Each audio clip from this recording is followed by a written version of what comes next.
What is going on, everybody? We're live. We're here. We're very colorful for some reason. And Daniel Snow may or may not join us on this episode. We will find out. It'll be a surprise for us all. And today's show is sponsored by a good friend of the show over on Whatnot. John, tell everybody about Whatnot. Oh, no, that's enough. Yes, everybody go. What's her handle?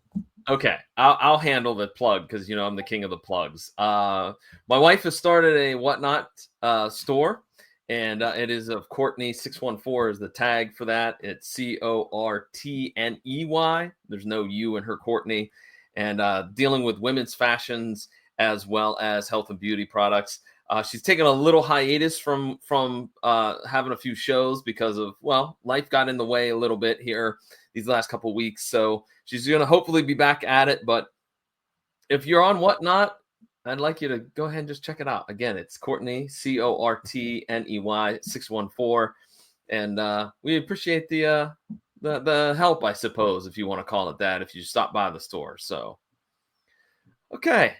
You pulled that one out from your rear end. I didn't know you were going to do that one. But we are colorful here. Is that a Sesame Street shirt? It is. Everything I learned from the streets. Nice. Awesome. And I just have a beer t-shirt. Miller High Life, the champagne of beers. That is right. Dude, I have been watching some really good stuff. So I got Apple TV because they were on sale. They were doing $199 or something like that a month for 3 months over on Amazon. So I'm caught up on the studio, which is Seth Rogen plays a studio executive. Bryan Cranston plays like a David Zaslav, for the guy that's in charge of Warner Brothers type character. And it's pretty accurate to the studio system in Hollywood. It's very funny. It's got a lot of fun cameos. Martin Scorsese was my favorite cameo in the show. But so they're trying to make a Kool-Aid movie, and it is fantastic. So I highly recommend checking out the studio. Platonic over on Apple TV, also really good. It's another Seth Rogen show with Rose Byrne. They play two best friends, male, female. She's married, and it's just about, two very platonic best friends. It reminds me a lot of Jamie and I's friendship. So I found that very, very funny. And what's the other show I recommend? Oh, why am I blanking on it? Watch so much, guys. All of the TV. And there's just so much good stuff. Wednesday was really, really good. Dexter's been really, really good. Yeah. But I recommend Platonic in the studio the most right now. Oh, Shrinking.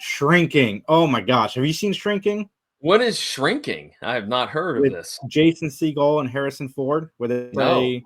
No. You've never heard of Shrinking? It's another one of those shows that's nominated for all the awards. No, Harrison Ford plays. I swear on all that's holy, I have never heard about Shrinking.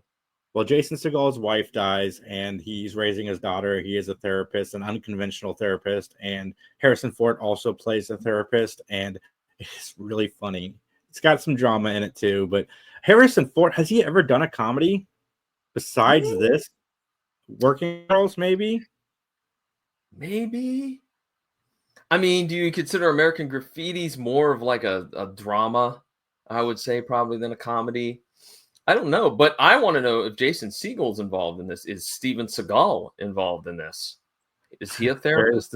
Very different Segals. But man, Harrison Ford, I mean, Jason Segel thinking to put him in a comedy is brilliant because he plays the dry humor so well in this show. And go watch it. Everybody go watch Shrinking. It's so good. I almost finished season 2 yesterday. I watched season 1 and all of Thursday, and then almost finished all of 2 yesterday, but I stopped because I wanted to have a few episodes for today because I'm enjoying it. I don't want it to be over yet, but yeah, I highly recommend those. What have you been watching, John? Well, I've been watching Agatha All Along, the Marvel show over on Disney Plus. I have literally 2 episodes left to go. I got to say, it's been a different style of Disney show. I mean, because, of course, it spins off of the WandaVision, which was really, really out there. But I liked WandaVision. This follows up with Agatha Harkness, and it's pretty good, I got to say. It's odd, it's different, but I like it. Aubrey Plaza, I think, steals the show. And so that's what I've been watching. I would like to throw it out there, though, by the way, that for some folks that are using the excuse of not watching Homicide: Life on the Streets because, oh, it's too much of a hassle to stream it. Well, guess what? It just was announced the other day that on the over-the-air channel known as Charge TV, starting September 1st, 11 p.m. Eastern Standard Time, you can watch Homicide: Life on the Streets. So you have no more excuses, people. Oh, I didn't want to stream it. Too bad. Now you got another option. You can watch it old school, if you will. So I highly recommend that show, as everybody knows. So I mean, it's from David Simon, who is fantastic. So, but that's all I've been watching. I do want to shout out that today's podcast is also got another sponsor, and I just messed up this whole thing. Hold on, let me fix this. Throw that back. And yes, I know Liz is still on the screen. It's fine. Today's podcast is brought to you by Tubi.com. Go over there, use coupon code PVDcast for a free trial. Just go over to Tubi and get yourself a free trial. That's fun. That may or may not be 100% accurate. So again, would like to mention that those of us who are affiliated with the Mattalk podcast may not actually have a coupon code for Tubi. So, well, Tubi's free anyway, so it wouldn't matter. Look, I can't help it. I can't help it that I am a fan of oddball movies, blaxploitation films, and whatnot, and they're all on Tubi. What can I say? I can't help it, man. Nah, dude, Tubi is legit. They got a lot of stuff over on Tubi. They do. Like, they do so much stuff. Exactly. And I watch it, for free. So I deal with commercials, but their commercials aren't that bad. I do appreciate the fact that when they end the commercial, it's actually, they've rewound a little bit so that you're not missing anything, where some companies didn't used to do that. So, Crackle. Crackle. Oh my God. I hated Crackle. They could be in the middle of a joke and it would just stop and go to a commercial and then come back right in. I hate Crackle. I had Crackle for like an hour. It was awful. Right, well, yeah, it was bad. We're not a fan of Crackle over here. Or Crack, John. We're not yesterday a fan of on the Three Geeks podcast. We celebrated 11 years because it's been 11 years. We uploaded our first episode yesterday, Saturday, and it's amazing. I was listening to the episode yesterday and brought back some memories. A lot of the things that were in the rumor mill for like Star Wars and stuff was not true. It never ended up happening, but we still talk about it, so go check it out.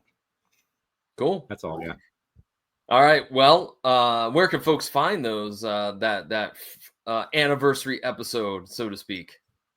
You guys can find it at Three Geeks Podcast on all of our YouTubes and everything else. And I'm feeling so nostalgic lately, man, because like I'm listening to the first episode, and in my mind, I'm like, this is what started my journey to meeting John, to meeting Tim, to meeting Mick, meeting Sturdy, to meeting Autumn and Jamie. Like, if we hadn't done that, I wouldn't have most of my friends today. Justin, I wouldn't know any of the people I talked to. It'd be me and Max still talking in a basement.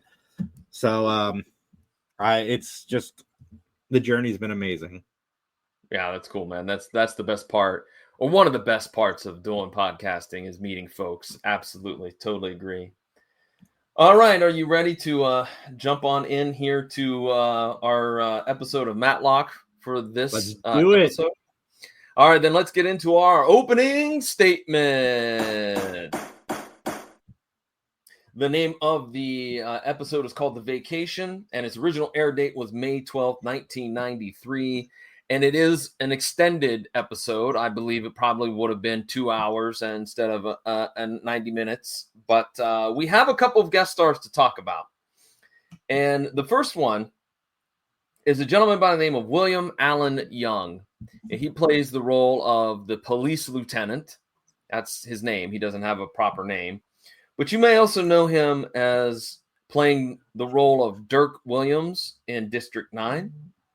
Airman Billy McCoy in The Day After, Benjamin Williams on 911 Lone Star, Judge David Walters on General Hospital, Dr. Guthrie on Code Black, Dwayne McWayne in CSI, and Chief Judge Joseph Ratner on CSI. Oh, I wrote CSI as well. Okay, maybe that's not correct. NCIS and CSI. What? NCIS and CSI.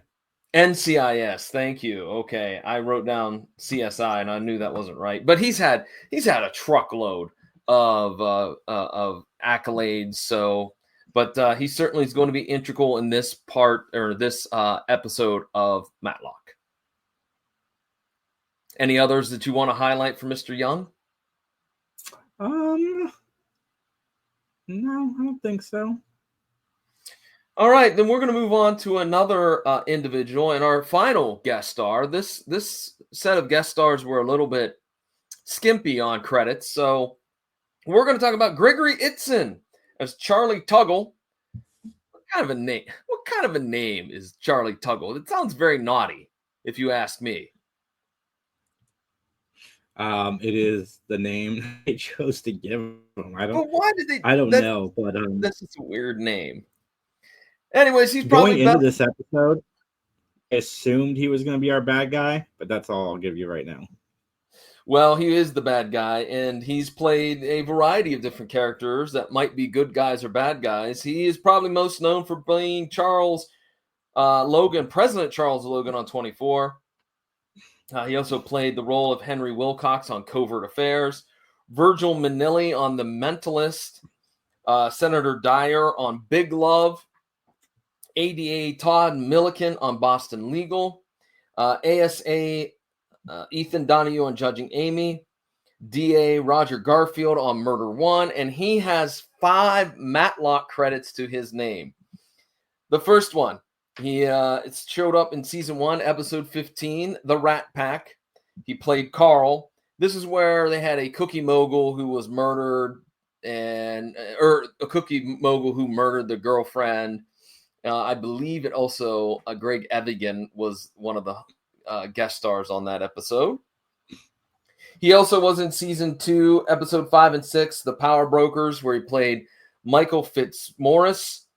This is the episode where a newspaper columnist was blamed for murdering one of their subjects. And then season 5, episode 14, The Parents, he was the assistant DA. And this is where adoptive parents are accused of murdering their surrogate. So Gregory Itzin, lots and lots of credits to his name, including 5 for Matlock itself. So what do you think about Greg?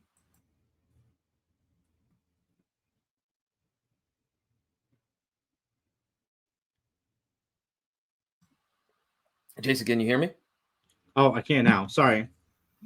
Okay, I was going to say, you blanked out on me there for a minute. I didn't know. But you're a fan of 24, so no doubt you're probably a fan of Gregory Itzin and his role as the president in that show. Yeah, man, he was amazing. But there are 3 other guest stars on this show, John, and I'm going to run through them real quick. First one was Terry Austin, very attractive young lady. She was in Murder, She Wrote, Diagnosis Murder, and In the Heat of the Night. Also, we have Doran Clark, who was in Perry Mason, The Case of the Lady in the Lake, Murder, She Wrote, and Matlock. Yay! We have a hat trick, ladies and gentlemen. We do. We almost missed it. But she is a gorgeous young woman. And wait a minute. Time out, playa. I know what you're doing. What? I know what you're doing. You're buttering up to all these female actresses just because you fancy them. I do fancy Doran Clark. She was beautiful, and she was in like a bikini top for the whole episode. So kudos. And then Warren Frost, who plays your favorite character, Billy Lewis.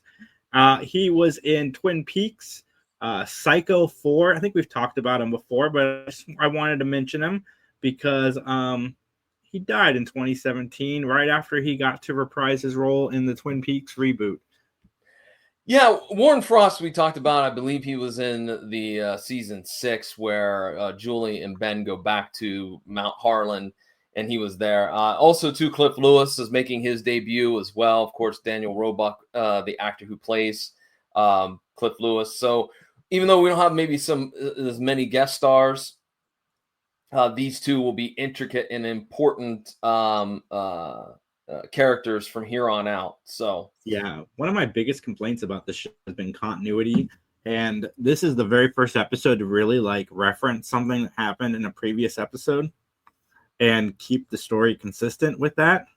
Yeah. Of course, that would be with the Sister Lucy character. Yeah. So kudos. All right. Well, Jason, I got to ask you a question. It's the same question I ask you all the time, man.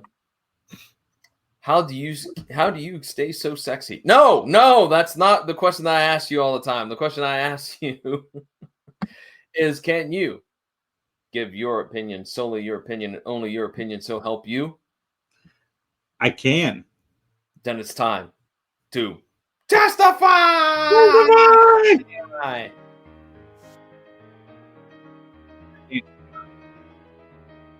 Those audio listeners out there, John is like, I don't know, he looks like he's having a seizure, but I think he's trying to dance.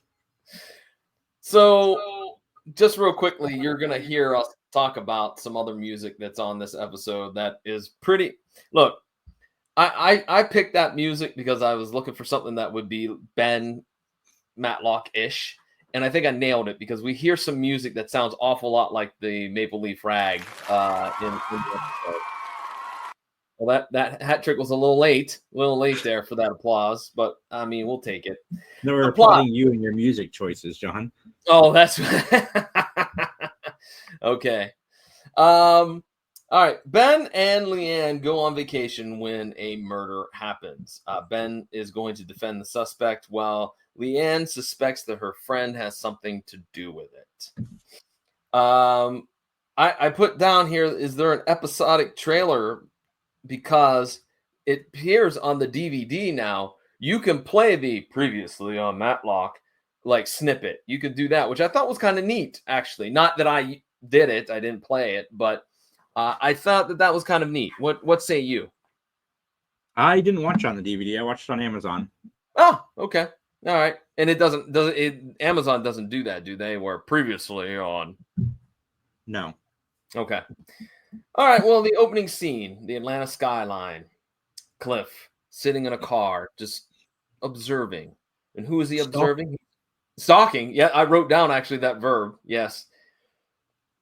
He's observing Leanne loading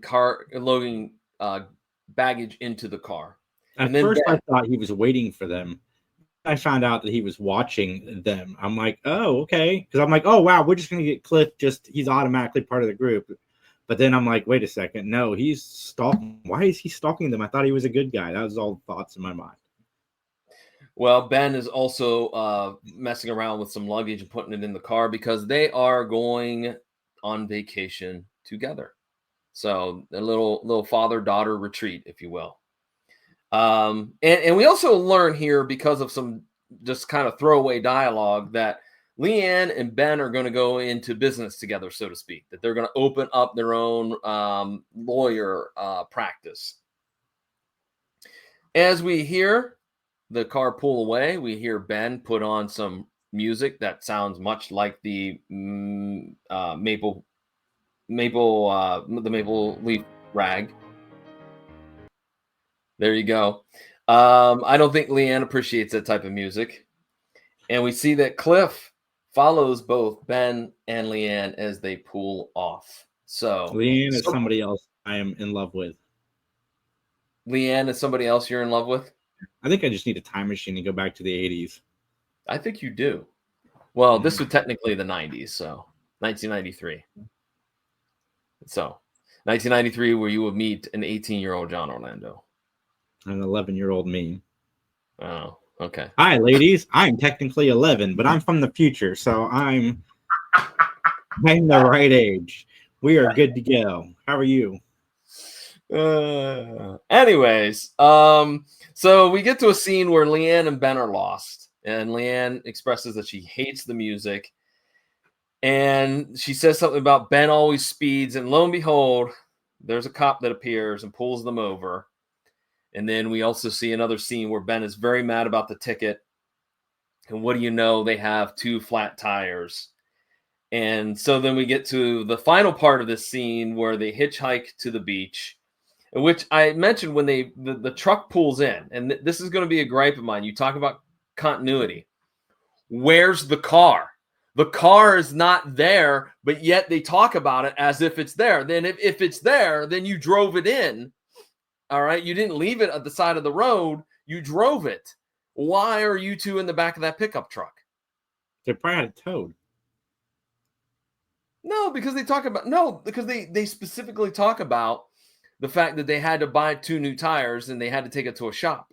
So the tires are fixed. So no, they bought the tires. Doesn't mean they put it on there yet. Yeah. All right. Well, it looks like we just got a message from Daniel. He's going to join us here, hopefully, momentarily. He kind of overslept a little bit, which is fine. I mean, hey, we don't run a tight ship here, do we? Yeah, we do. Fired. He's fired. All right. Well, all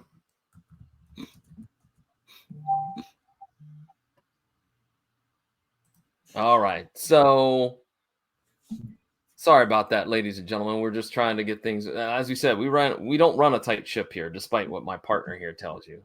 Whatever. Or wait a minute. When I point to you, am I pointing the right way? No, pointing at the wrong side of the screen. I'm on the other side. Yep. It'll be this way. Okay. It'd be this way. Okay. This guy here says that we run a tight ship. All right. So we got this whole issue with the car settled, I think. All right. So Cliff is still stalking. He's still stalking. And Ben and Leanne check into the hotel. And this is where we talk about Leanne's love life. All right. They discuss, Ben and Leanne discuss the name change. She didn't take the name, or she took the name of her husband, McIntyre. That Ben wants to know if they're going to file for divorce. They're trying to figure things out. And the manager, who I believe, if I remember correctly, his name is Holloway, his last name, he upgrades them. And being a smart aleck, I just put down, I wonder if there's bed bugs at this hotel. What do you think, Jason? Are there bed bugs at this hotel? Yeah, probably. Were bed bugs a thing in the 90s, though? I think so, but I'm so afraid of bed bugs now. I check like every surface of a bed when I go to a hotel now. Yeah. I put my bag on a table just in case. Mm-hmm. Yeah, it's a whole process now when I go out. Mm-hmm. I'm with you on that one. That's a fear of mine that I'll bring bed bugs back home. Nobody wants that. No, we had them like 8 years ago, and it was awful. Really? Mm-hmm. How'd you get rid of them? Can I ask real quick? Liz and I found a sketch guy online that took care of it for us at a discount. Pretty sure he stole some money from my son, but it was still cheaper than it would have been to call a real bed bug guy, and he did the job. And the bed bugs were gone. Hey, wait a minute! I'm not going to stand for this. Somebody stole Tony's money. Yeah, it's fine though. I mean, we gave Tony the money back, and like I said, it's still cheaper than calling a bed bug guy. Yeah, and it is a little too late to wreak vengeance because it was 8 years ago, right? Because those guys want thousands. This guy wanted like a couple $100. Huh. And like a can of Coke or Pepsi or something. A can of Coke? Maybe some other type of Coke he wanted, maybe. Not that kind of Coke. No, he asked for beverages and a sandwich, I think. He might have lived out of a truck. I don't even know. No? He did the Lord's work though. They were gone. This better become a short. I'm just telling everybody right now. You should keep your eyes out for this as a short because I love this idea of a somewhat not reputable bedbug guy. I'm sure Liz wants me airing out the bedbug story to everybody on the internet, which I kind of already did. But too bad. Can't put that genie back in the bottle. You know? Yeah. Too late. All right, so let's get back to the episode. Ben wants food. Ben is still very crabby about the trip. New tires. He had to get new tires. Hey, there we go. What is Daniel, up? I like the welcome. beard. I'm jealous. I can't grow facial hair like that. I get tired of it, and it starts to itch, and I'm like, F this, and I shave it all off and start over. I'm glad somebody's jealous of it. We cannot hear you very well. It's very, very, very soft. Almost like you're coming through on headphones that might be somewhere else. The reason I say that is because that happens to me at work all the time. People will start talking to me, and they'll be like, oh, I have you connected to my headphones that are across the room. And I'm like, oh, that's why. John is staring very contently. Well, no, I didn't want to add to the confusion, man. I'm still holding up for a moment for it to get Daniel all situated as well. Well, Ben, anyways, the new tires. This is, I think, where we talked about that Leanne says that they have the car back. But again, the time differential, all right, is what makes this a little bit awkward. So, Daniel, we're just talking about the beginning of the episode. We've gotten to the hotel where Leanne and Ben check in after their horrendous trip to get there. So, what do you think about this episode so far, Daniel? Man, I really don't want to really give my final thoughts so far. How do I sound? Do I sound pretty good to y'all, or? Still sound a little bit low. Maybe turn up the volume just a little bit. Let's see. There you go. Good enough? Yeah, Jason, that sounds good to you, right? On your end? Try one more time. Hey, my name is Daniel, the best manner there ever was. Besides that man in the Wayne Manor, except I'm not Batman, Joe Gertner. It's very treble heavy on my end. Is it treble heavy on your end? A little bit now, yeah, a little bit now. Let me, because I know this isn't live. Hold on 1 second. Let me try without the headphones. Okay. Second.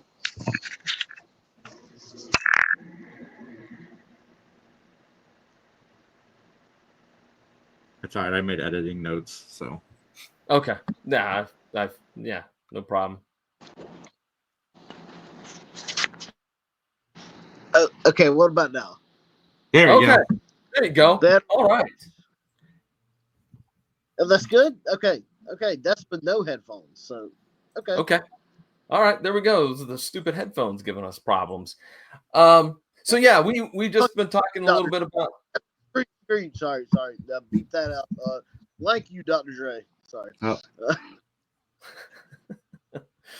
All right. So far, we talked a little bit about the beginning of the episode, and we just got Leanne and Ben to the hotel. So far, with just that information, what do you think about the episode so far? I'm going to be honest. I actually watched that episode like less than a year ago, and as I was starting, and I'm like, this episode's going to suck. It's not going to be good. My opinion was different at the end of the episode. Okay. We'll see. We'll see. But the beginning was not very good. I will say that. Okay. Now I do. I'm sure Jason. I know y'all didn't.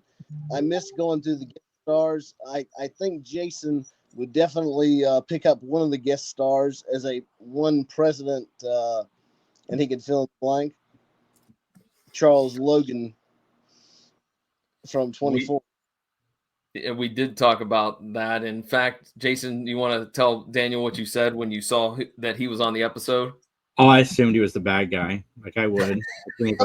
Does he ever play a good guy? No, and he certainly is a scoundrel in this episode of Matlock for sure.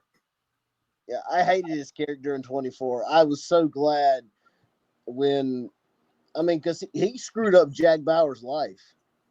I mean, he really did. If you think about it. Yeah, but he's such a good actor, though. That made you hate him. That's why I love him so much. I agree, but I'm sorry.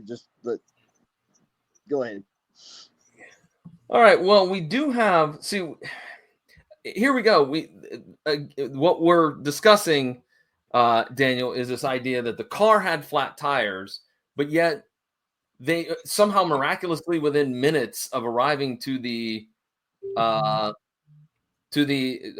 that they have all of a sudden they have their car back. So, so my question is, when was it returned to them? We lost him, but it's fine. Like I said, man, I think it was just towed, and they got after.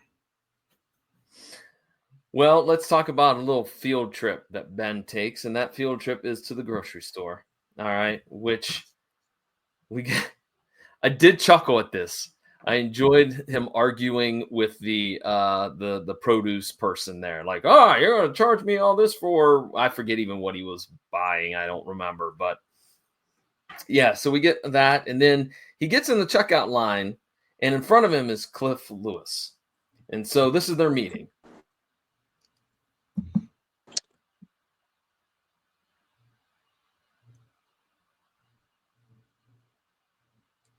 Daniel, you with us?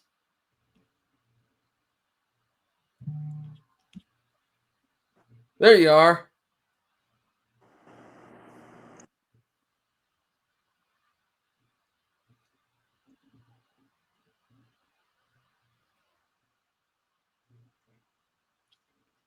There we go. There we go. All right. We lost you for a moment there. Yeah, I don't know what happened. I just one of those things. It's funny because your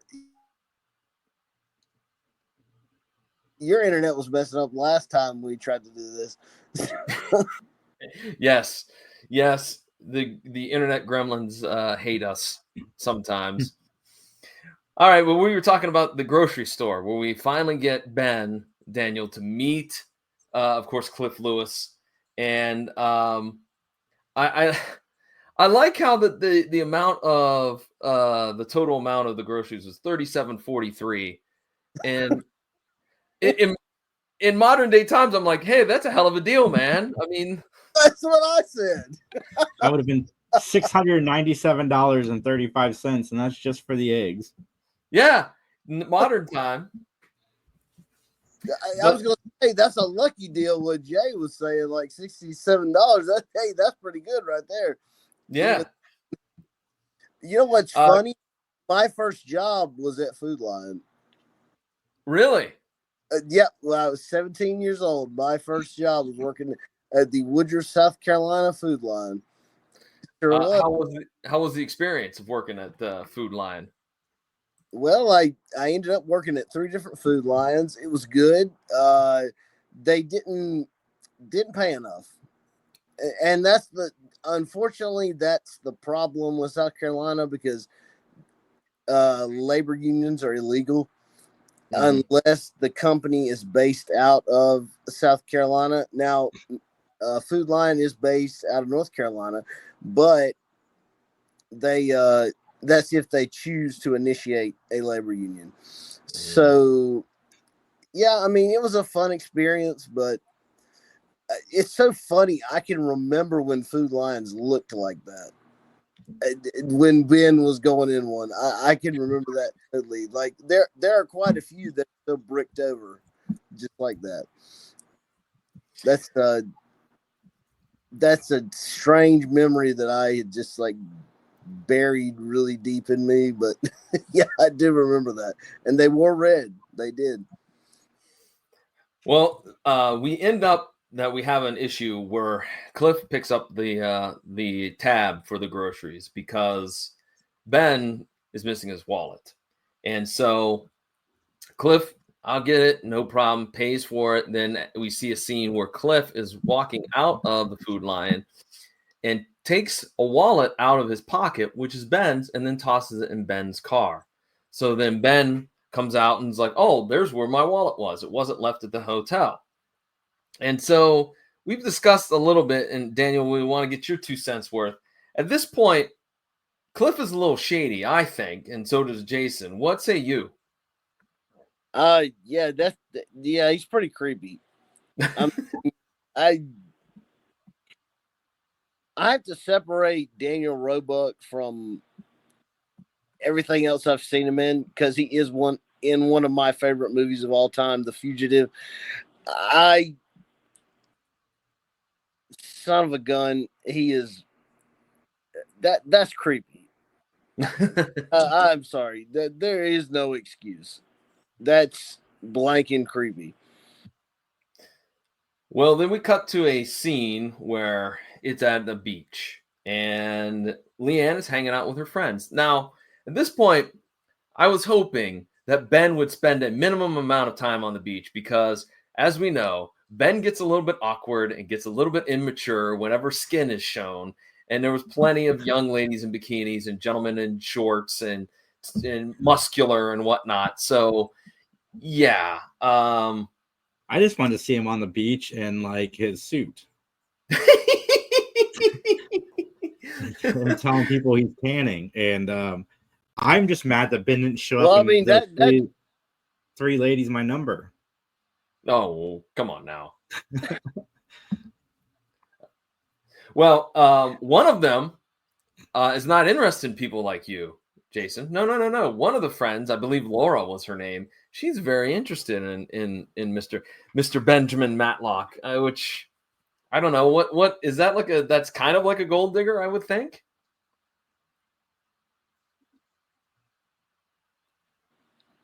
So, I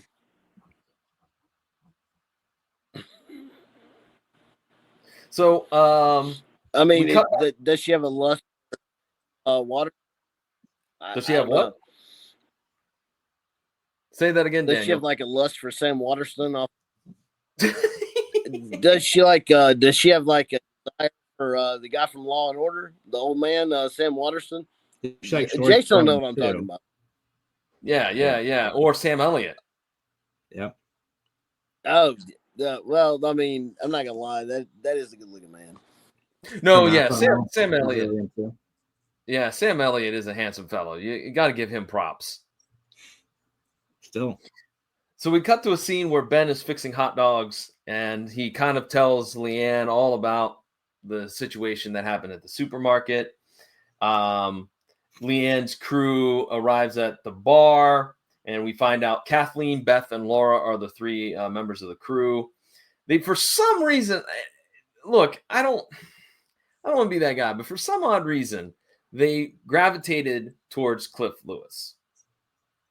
And Cliff, I just don't see him being a ladies' man. And I think that that's what they were going for. But this just seemed very bad. Like just the flirting and the fact that his credit card got maxed out and, you know, he gets tossed out of the hotel. This all kind of didn't seem to fit together real succinctly, I guess is what I'm saying. Jason, what do you think? I disagree. I think that they thought he was a rich guy. Like, I think they thought he had money, and that's why they were flirting with him. And because they even made the comment at the end, like, you had to pick the poor one.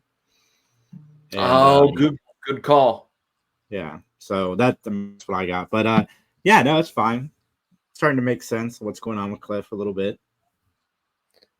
Daniel, what do you think? Do you agree with Jason that maybe those 3 were all about the Benjamins and thought that Cliff had some?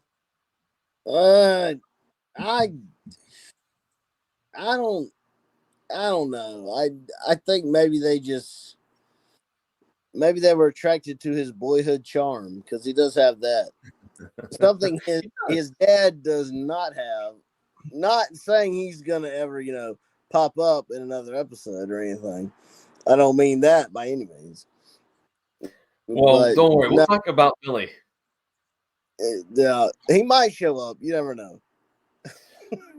Well, Ben catches Cliff in the parking lot, and he's wanted to thank him for what he did for him. And then it's where Cliff kind of talks about, hey, I don't have a job. I'm a lawyer. I passed the bar. And he kind of angles to get a job with Ben. And at the end of this scene, we see Leanne's crew again shuffling across the parking lot, and they wave hi to Cliff. So then we go to a scene where Ben is hanging out with Leanne's crew, and Leanne's crew are like, you two are so alike, and that causes a little bit of tension, if you will, between the crew and Leanne and the crew and Ben, which, I guess no one likes to be told that they are reminiscent, if you will, of their parents. But we do find that Ben is running on the beach. Excuse me, Beth. I said Ben. Ben's not running anywhere. Ben's running to the hot dog stand. I was like, whoa, did I miss an episode? Give me a second, guys. I got to go watch this. Sorry, Beth. Beth is running on the beach, and lo and behold, she finds the dead body of, I believe it's Holloway, the hotel manager. So, okay, here's where I'm going to reveal a little bit of my rating. This is almost 30, 40 minutes into this episode, and I'm like, we're getting to the murder now, or the death, or the killing, or whatever. Like, I was a little bit perturbed at this idea that we waited so long to get to the actual crime. I don't know. Daniel, what do you think? I'm gonna be honest with you. I really think that here towards the end, they started having more like 2-part episodes. And I think it was because Wilmington was not that far from Antio. And I think that Andy didn't want to really have like a huge like work schedule. So they would do a lot of 2-parters. In other words, he spent more time, but it was over a lengthy amount of time. Mm-hmm. So basically you could do a 2-part, and I'm not quoting anybody when I say this, but maybe you could do a 2-part in 2 weeks or even less. Then you could do, say, 4 episodes in 2 weeks. I feel like it would be easier to do a 2-part in 2 weeks. Like I said, those are just like random hypothetical numbers, but it does seem like he did try to kind of like cut down on the workload. Well, go ahead, Daniel. Sorry. No, I mean, I think Andy was trying to cut down on the workload because season 7, 8, and 9 are a lot less episodes than, say, the first 6. Mm-hmm. Jason, what about you? What do you think about this waiting to get to the death within 35, 40 minutes, when normally in a normal episode as a 1-parter, as you said, Daniel, within 10 minutes, we have the murder? Jason, what do you think? To be honest with you, this is going to give away my rating a little bit. I liked the journey so far. I love that we're spending time with these characters in real life. Okay. All right. Well, the cops interview Charlie, who is, of course, the, I guess, second in command at the hotel. And basically, Charlie was asking about, some questions about what happened, and he was being questioned about what he knew about Holloway.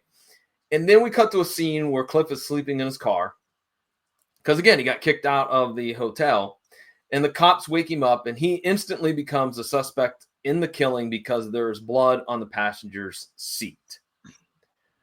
Ben interviews Cliff at police headquarters, and the truth comes out that Cliff has worked this elaborate plan up to meet Ben, all to the hopefully getting a job.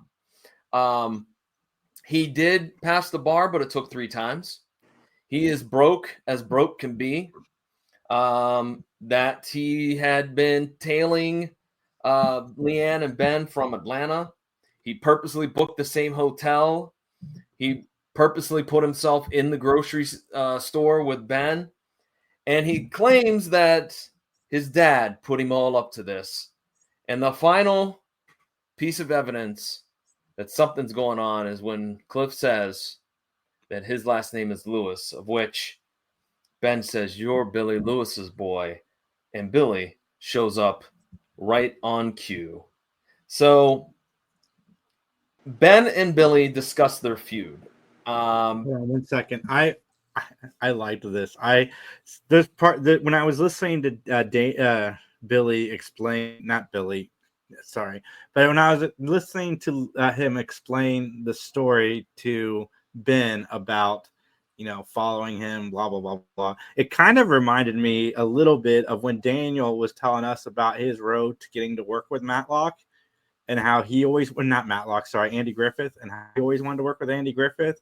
So that story kind of reminded me of that. I know he didn't like stalk him and steal his wallet and stuff, but oh yeah, well, Daniel Roebuck, obviously, yeah. When we talked to him, he was very very much a respectful fan, if you will, of Andy Griffith. I felt very parallel to this a little bit. I could say that would be true. And look, I know sometimes one of my gripes with movies is, we have a giant backstory. But I thought that this was a good backstory for somebody that was uninitiated to the world of Matlock, that they discussed real quickly, Billy and Ben, about their feud and about Lucy. And she really irritated the wife of Billy, so much so that she divorced Billy, that she had a son and moved to Florida and all this jazz. Excuse me, Lucy didn't have a son, but the ex-wife and Billy did. I thought it was good. I even liked the fact that Billy hired Ben to be Cliff's lawyer. I thought that was a nice touch. Yeah, and kudos, because this is the first time we've had continuity on this show, where something from a previous episode has come into play. So Leanne is shocked that Ben is taking the case. She pleads with him to tell no to Billy because of all the drama in the back, and there's plenty of lawyers here in Wilmington, et cetera, et cetera. And then we cut to a scene where Laura sneaks into the manager's office, and she's looking for something in particularly, and she finds a receipt for earrings. But she's not very good. She's not very stealthy, as she's caught by Charlie. And she gives some excuse and she leaves. And then Charlie picks up the phone and talks to somebody about, hey, this is the girl that had an affair with Holloway, so we need to keep an eye on her. We get a little comedy here in the courtroom where we have the bail hearing for Cliff, and Billy Lewis is giving Ben a hard time, like telling him what to do from the peanut gallery, so to speak. And Billy and Leanne have this conversation in the hallway right after this regarding Ben. And I've just put it simply, Billy really is putting it on thick, isn't he? About, if there's only, I didn't like Ben, but I've seen how caring he is and how big his heart is. And man, oh man, he is something else, is he not? Daniel, what do you think about Billy pouring it on thick? I'm not a big fan of Billy. Regardless, I think that he was a very insufferable character. I just don't like the guy. He's like Ace without the humor. He's Ace without being the comedy guy.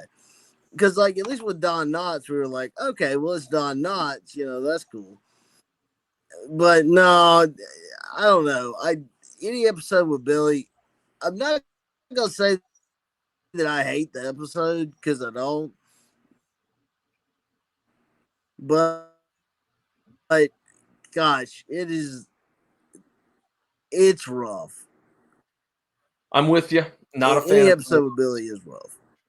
Well, I'm going to be the odd guy out because I like Billy Lewis way more than Ace Calhoun. I thought it was funny. I laughed every time he went on one of his rants. I thought he was great. And you guys know how much I dislike Ace. So I'd put Billy way above Ace. Like, way above Ace. I hope there's an episode with both of them, to be honest. Oh, that would be like worlds colliding if it was Billy and Ace on the same episode. My gosh. Well, let's get back to the episode here where the police lieutenant gives Ben the autopsy on the manager. He was hit in the back of the head and then drowned by somebody else and then dumped in the ocean. And the reason that we know that is because he's got like chlorine in his lungs. So it's not ocean water that is what killed him. And so the hot tub that was owned by Holloway is the murder scene. All right, where Leanne, Ben, and the police lieutenant talk about the evidence, including the fact that outside the hot tub or the jacuzzi, they found a volunteer fire department pin for Harlan, Mount Harlan, which clearly puts Cliff there. In fact, it's even mentioned as a quick line that he was a member. I think it was back in the bail hearing that Cliff was a member of that volunteer fire department. So Leanne's crew, man, oh man, they're all about men. They want to get a boyfriend or a husband or maybe even just a weekend fling. I don't know, but man, oh man, they are certainly looking for some fun, with the exception of Beth, who is married. I just found this to be a little bit not kosher. Leanne's sharing all of this information about the case with them. I'm like, whoa. I think you're not allowed to do that. I mean, am I wrong? Daniel says thumbs up. Yeah.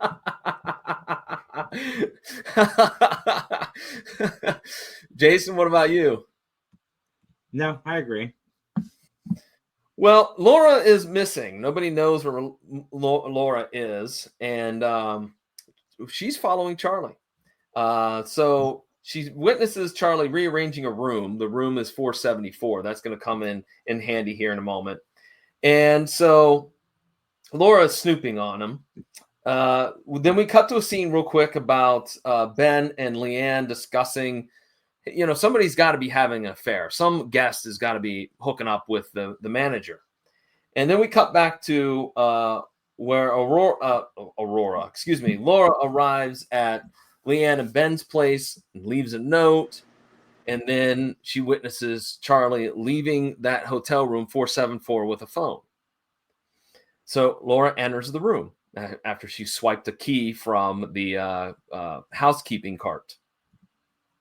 She goes into the room and again is caught by Charlie and then thrown off the balcony, which I didn't see that coming. I got to be honest. So that was a little bit of a surprise to see that be the demise of Laura. What do you think, Daniel?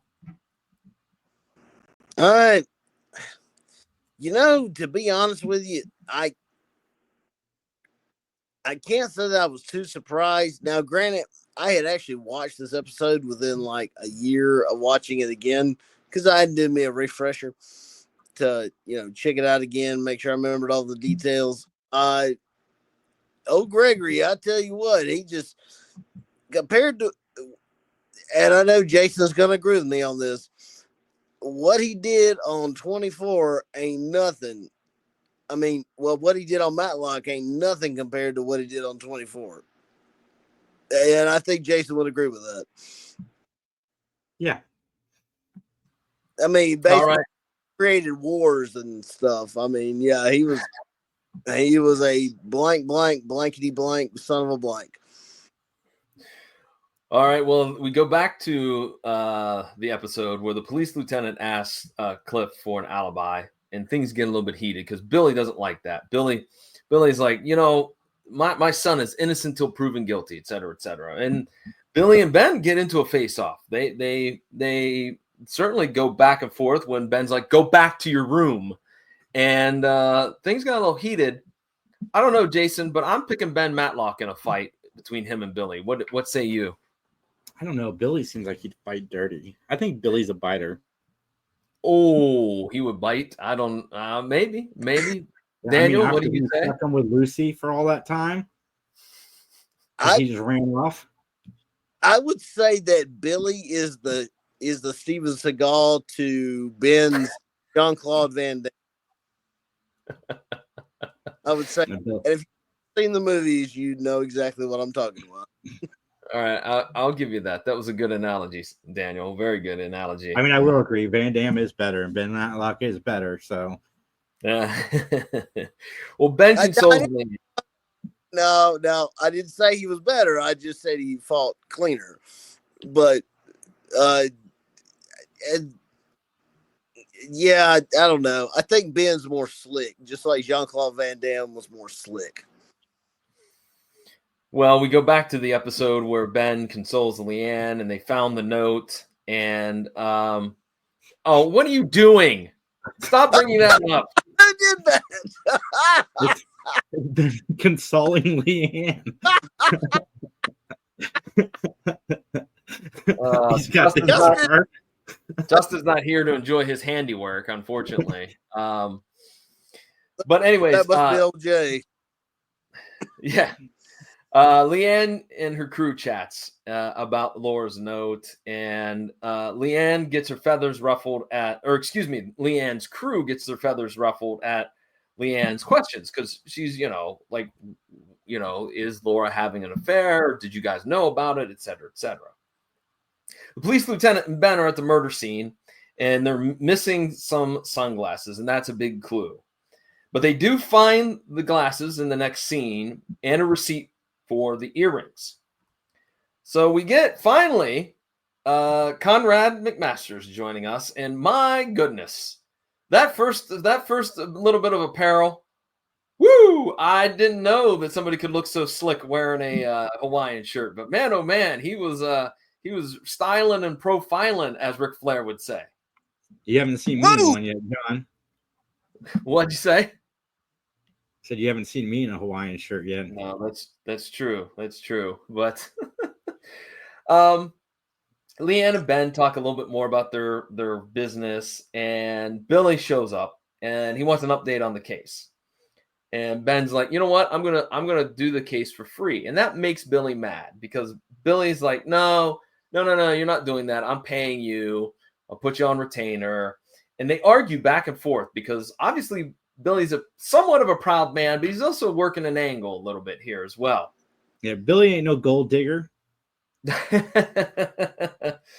So Conrad's at the disco, which this really wasn't when you say disco to me, that's just like a sports bar, if you ask me. I didn't think that it was very much of a disco, so to speak. So Conrad also swipes a photo from the wall. All right. And that'll come in handy here in a few moments. Now we need to introduce Mitchell Jackson, who arrives at the hotel, and he wants his ground floor hotel room that he has every time he stays here at the hotel. But the request was overlooked. And so Charlie tries to smooth things over like, hey, man, look, I'll give you room 474 for the price of only one night, and you're staying 2 nights. So how about that? Which Jackson's like, okay, cool, fine. And so Conrad finds out that there's a set of cords that go around the sunglasses, which were very popular in the 90s. And each year there's a different color. So this year is green, whereas the cord that we found with the evidence of the missing sunglasses is orange. And that orange goes back to 3 years ago. Leanne recognizes Charlie in the lobby, and Leanne's crew and Leanne talk about their earlier conflict, and they apologize to one another. And then Billy and Cliff are talking on the boardwalk, trying to patch things up. So a lot of the theme, it seems, in these last few minutes of family getting together, trying to make amends, trying to get all on the same page, which I'll hold my thoughts on that for later. But do you gentlemen have any comments on that, or should we just move on to the next scene? We move on. I've given away too much of my opinion. Okay. Daniel, how about you? I must say, when they said that they were going to a disco, I thought we were going to have like a John Travolta Saturday Night Fever kind of deal. Yeah. What we had. Now I must say though, I appreciate Conrad for learning some martial arts skills from that guy named Cordell Walker in Texas, and that's kind of why he wasn't in the whole episode. So that's a little fan theory that I like to endorse. Is that he's learning some skills. Had to use a different name, Jimmy Trevette. So. Well, I think he's going to be more full time with a gentleman by the name of Walker here by the time that we hit the mid part of this season. But I digress. We cut to a courtroom scene where the police lieutenant is on the stand and he testifies that the blood found in Cliff's car and the blood that they found at the hot tub, they kind of put it on Cliff that it's his, it's his, not his blood, but it's the blood of Holloway, and it happens to be in the vicinity of two places. Charlie is followed by Conrad, followed all around, and so much so that he's been gone for so long, Conrad that is, that Leanne gives him a phone call on the car phone, which means, again, that's another $37 that you're going to have to pay for that phone call. Per minute, of course. Charlie is seen mailing something, and then we go back to a scene on the beach. I'm going to try to contain my enthusiasm on this particular scene. Kathleen leaves the beach. She's like, I got something that I got to do. She goes to the top of the hotel building that's adjacent to some of the rooms, in particularly room 474. She then somehow manages to put together a sniper rifle and shoot Jackson Mitchell twice in the chest. Where did this come from? At what point did I go, oh yeah, you know what we need? We need a secret agent, somebody that's, CIA trained to assassinate somebody.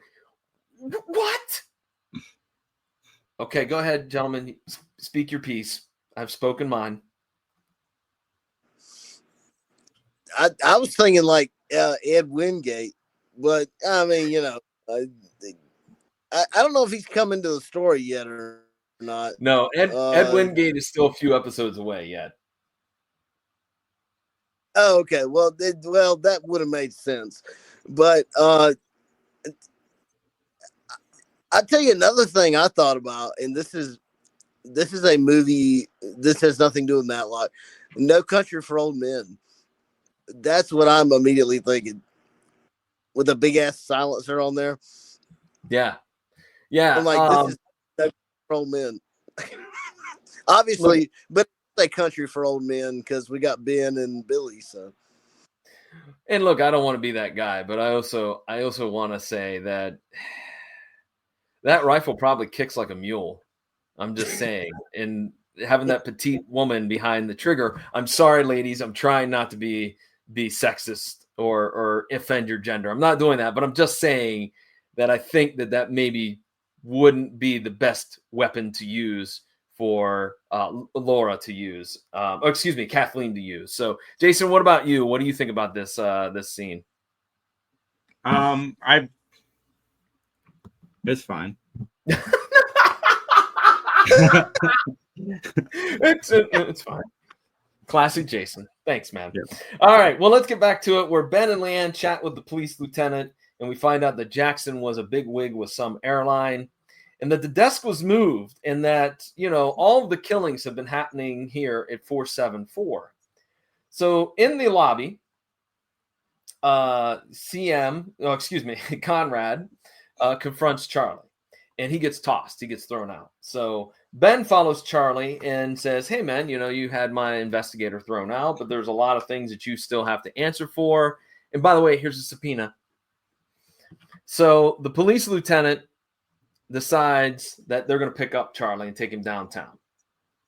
All right. And so Charlie, in the next scene, returns back to his office, turns on the light, and there is Kathleen sitting there waiting for him. That's not creepy at all now, is it? But I mean, I love it when women are waiting for me. I gotta agree with Jason on that one. I mean, hey, if she's waiting on me, there's something going on. She might be mentally ill, but hey, there's something going on. I'm not one to judge. Right. Well, no judgment. No judgment. Kathleen's there just to see if he ratted. If he ratted, of course, being Charlie, in which he says I didn't. And so once again, Leanne and her crew, Beth and Kathleen, they show up and they chat about the case. And of course, they leave the back door wide open, which again is my big gripe about every single episode of Matlock where no one locks doors. Dude, again, John, God, Atlanta, Wilmington, they're all very safe neighborhoods. Sure they are. They should have the doors open, to be honest. That's how safe it is. They should just take the doors off the hinges. That's what I'm saying. No screen doors, just open path. Deer can come in and visit. I live 3/4 off the road and I lock my doors. So, I mean, the 3/4 miles off the road and I lock my doors. So, yeah, I agree with Jay on that. Well, Cliff, Ben, and Leanne, they go to the clam bake and they're having a fine time there. Kathleen makes her appearance, the appearance, of Charlie makes her scared. So she decides to leave and she goes behind this set of condos where she just happens to leave the sniper rifle wrapped up in a beach towel because no one's going to investigate that. No kid's going to go, hey, what is this? And then reveal it. But unbelievably, when she was just about ready to shoot Charlie, click, click, click, there's no ammo in the rifle because as she turns around, the police and Conrad have the bullets. That's what Chuck Norris taught him that stuff. He learned that from Chuck Norris. He took the bullets. Jason, what about you? Yeah, John, you just got to be more man. I don't know. That's how Chuck Norris would do it. Well, we go back to a scene at the police headquarters where Kathleen is talking to the cops. And, hey, Ben is in casual wear. Did you like his little, denim striped shirt? I like that. I was like, there you go, Ben. You're getting into the 90s fashion. The cops reveal their evidence to Charlie. And, they're brokering a deal, so to speak, the cops with Charlie. Ben and Conrad, they search for more evidence stronger evidence, I should say, that Kathleen was over at Holloway's house. And what do? They find some bikinis. So we cut to the courtroom. Kathleen's on the stand. Wouldn't this be a conflict of interest for Leanne? Because they show her sitting as second chair at the table, but I'm like, you're best friends. Like, wouldn't the lawyer be like, no, she's got to go? But they don't. The motivation for the killings, especially the killing of Jackson Mitchell, was that his company was going to give $420 million to competitors. So that was the reason for the assassination. And Ben runs down all the evidence. And I like that Kathleen, in a very snarky manner, was like, I would never steal a volunteer firefighter's pin. Oh, come on. Get real.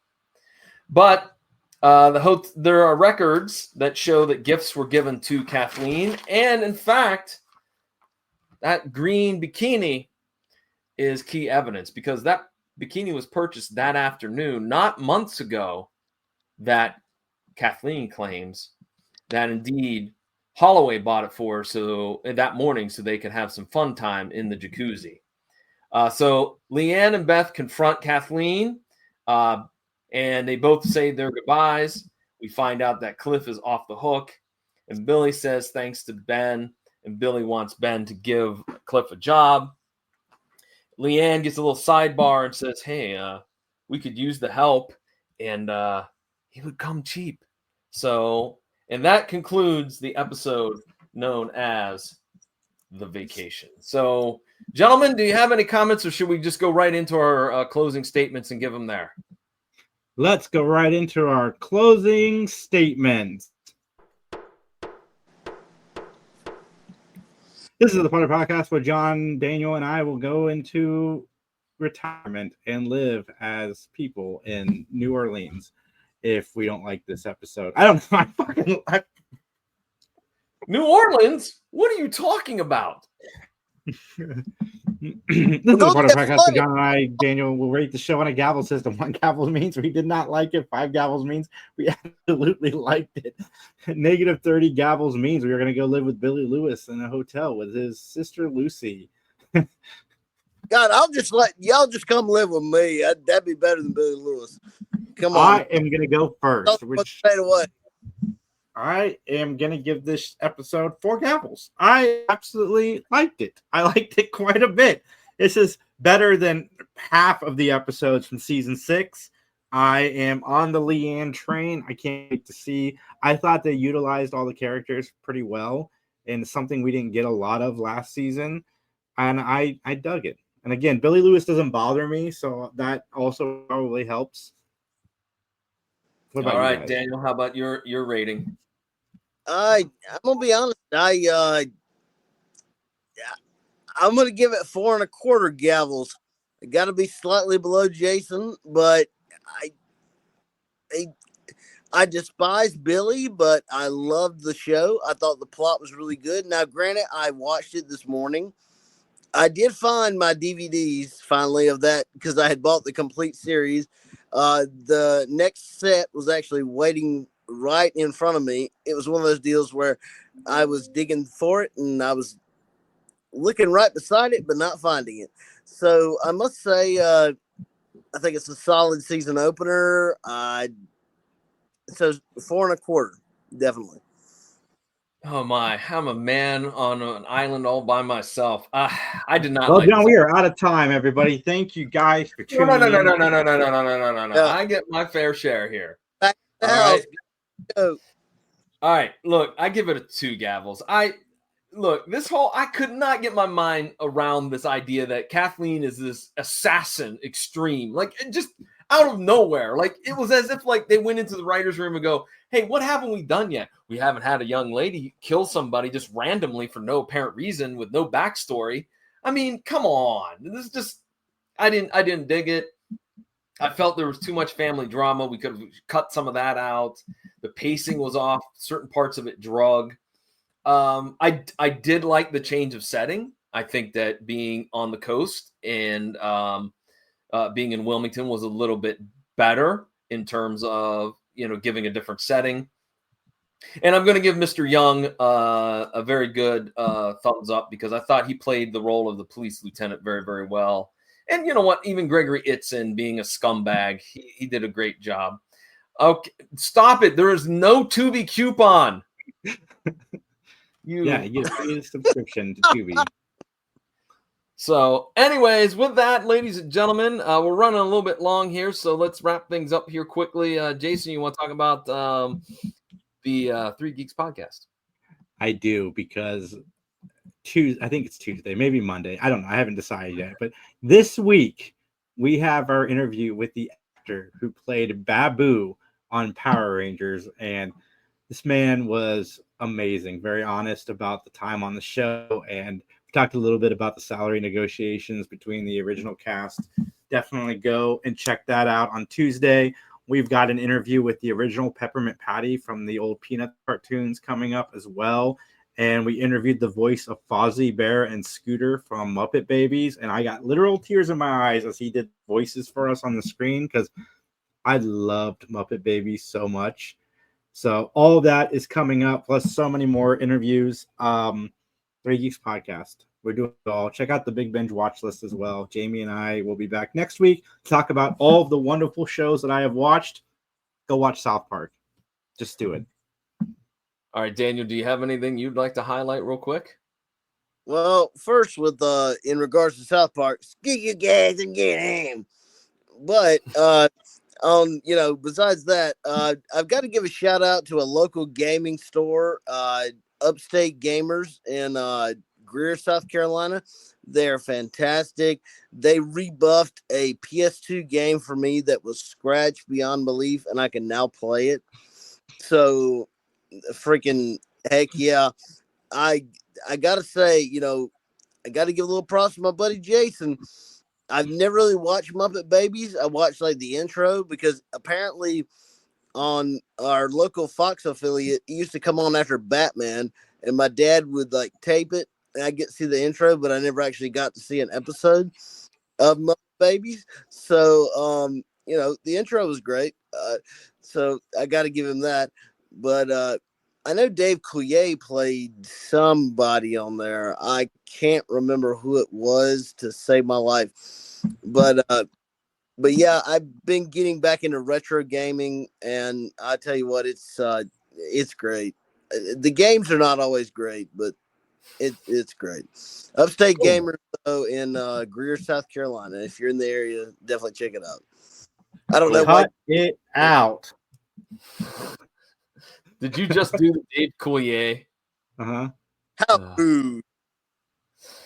All right, well, I'll wrap things up here with, of course, the PVD Cast is my own personal podcasting project. I'm real excited about the current episode.